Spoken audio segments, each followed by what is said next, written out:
வணக்கம். இப்போ நாம் தமிழர் கட்சி ஒருங்கிணைப்பாளர் சீமான் அவர்கள் சமீபத்தில் பேசின ஒரு வீடியோ பயங்கர வைரல் ஆகிட்டு வருது. என்ன அப்படின்னா, அந்த கூலியும் காலி இந்த கூலியும் காலி அப்படின்னு சொல்லியிருக்காரு. எப்படி அந்த கூலியும் காலி இந்த கூலியும் காலி? அது என்ன அந்த கூலியும் காலி? உழைக்கிற தொழிலாளி ஒரு கூலி, அவனும் காலி. அதாவது ரஜினி நடிச்சார்ல கூலி படம், அந்த படமும் காலி அப்படின்னு சொல்லியிருக்காரு. உழைக்கிற தொழிலாளி எப்போவோ அவன் காலி, அவன் உழைச்சாதான் அவனுக்கு சாப்பாடு அப்படின்ற மாதிரி தான் இன்றைக்கும் இருக்குது. 2025 ஆகி போச்சு.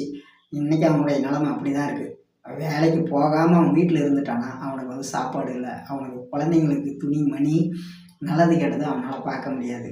அன்றாட தினக்கூலிகளாக தான் இருக்காங்க. இப்போது சீமான் இந்த விஷயத்தில் சொன்னது வந்து சரி, இந்த கூலியும் காலி அப்படின்னு சொல்லியிருக்காரு. அதாவது உழைக்கிற அடித்தட்ட மக்களை சொல்லியிருக்காரு. அந்த கூலியும் காலி அப்படின்னு எதை சொல்லியிருக்காரு அப்படின்னா, ரஜினிகாந்த் நடித்த கூலி படத்தை சொல்லியிருக்காரு. கூலி படத்தை காலி பண்ண யாராலும் முடியாது.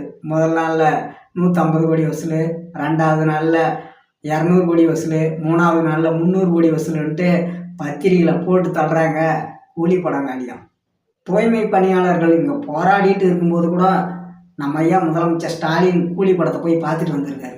அப்படின்னு சொன்னால் கூலி படம் போய் ஃப்ளாப் ஆகுமா?